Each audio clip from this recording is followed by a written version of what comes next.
Quelle est votre activité principale? Alors voilà, je travaille au SOMB Boulogne, qui est un club de basket qui évolue en 2e division. Mon rôle au sein de ce club est d'être community manager, donc c'est-à-dire que je gère les différents réseaux sociaux. Il y a plusieurs réseaux sociaux que je gère, Facebook bien sûr, Twitter, Instagram, Vine, Snapchat. Le tout c'est de les animer, d'être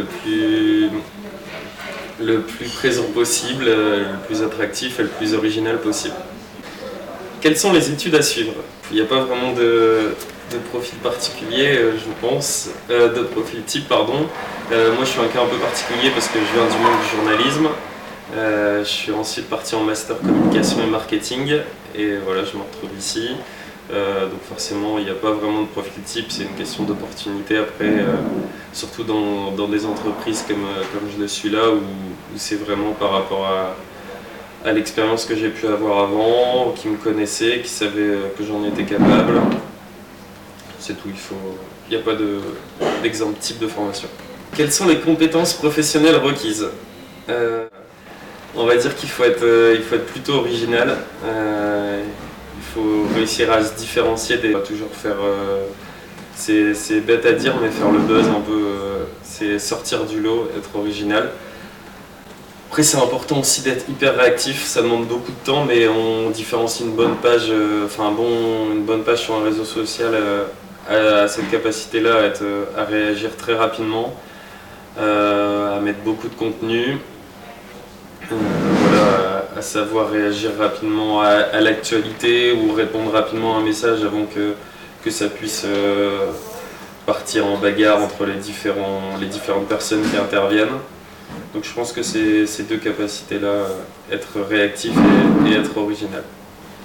Quelle personnalité faut-il avoir? Faut être un peu foufou, j'ai envie de dire. Ça, faut pas avoir peur de mettre des choses un peu qui sortent du lot. Ça dépend aussi dans quel registre on est. Moi je prends mon cas personnel, je suis dans un club de basket. J'ai pas peur des fois de mettre des trucs un peu fous. Donc ouais, une personnalité comme ça, il faut beaucoup communiquer. Ouais, c'est ça, c'est de la communication pure. Quelles sont les possibilités d'évolution? Team manager, c'est une branche, c'est clair qu'après on peut évoluer dans d'autres choses, s'occuper de la relation avec la presse et les médias, écrire des articles pour un site internet, pour le journal de la société ou autre. C'est pas vraiment une évolution verticale mais plus horizontale, on va dire, plus élargir sa palette d'activités. Pouvez-vous citer 2 avantages de votre métier? Je suis dans un club de basket, donc je suis passionné de basket, donc la proximité avec les joueurs, parce que forcément, pour animer les réseaux, c'est important d'être près d'eux, faire le maximum de vidéos possible, le maximum d'interviews possible. Je dirais que c'est un métier où tu es libre, tu es relativement libre de tes actes. Vu qu'il faut être dans la réactivité, t'as pas toujours le temps de demander avant si tu as un supérieur ou autre. Est-ce que je peux faire ça sur certaines grosses choses? Oui, mais après par exemple dans la réponse à certains commentaires, etc., tu peux pas te permettre d'à chaque fois demander l'avis d'un tel ou un tel, il faut prendre ses responsabilités. Quel est le plus gros inconvénient? Que ça prend du temps, ça prend beaucoup de temps.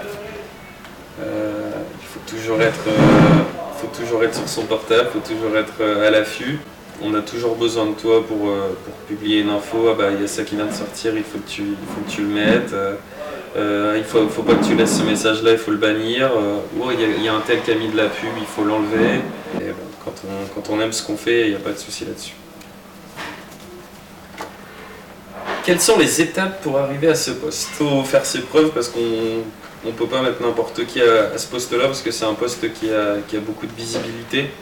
On ne devient pas community manager comme ça, il faut soit un passé ou soit quelqu'un qui vous fasse confiance au début pour vous lancer. Quel est votre conseil pour y arriver? Ne ne pas hésiter à rentrer en stage justement, ou en contrat pro. Donc voilà, vous faire connaître. Et puis une fois que vous y êtes, n'hésitez pas à oser prendre des responsabilités parce que c'est ce qui plaira à votre futur employeur. Voilà mes 2 conseils pour y arriver.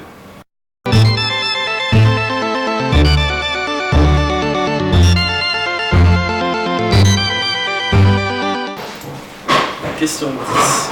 Quelle est la chose la plus osée que vous ayez faite dans votre métier? Moi j'ai vraiment beaucoup de liberté, donc oser, moi je dirais dans le langage employé sur les réseaux sociaux ou sur ne pas hésiter à clasher des gens. Question 11. Avec ce métier, avez-vous observé une augmentation de votre sex appeal? Joker. Question 12. Pensez-vous que dans le métier, le passage sous le bureau aide à la promotion? C'est non, parce que je suis qu'avec des hommes, donc c'est plutôt compliqué pour envisager une promotion. Je suis dans le sport et c'est vrai qu'on n'a pas de femmes au bureau. Et on n'en a aucune.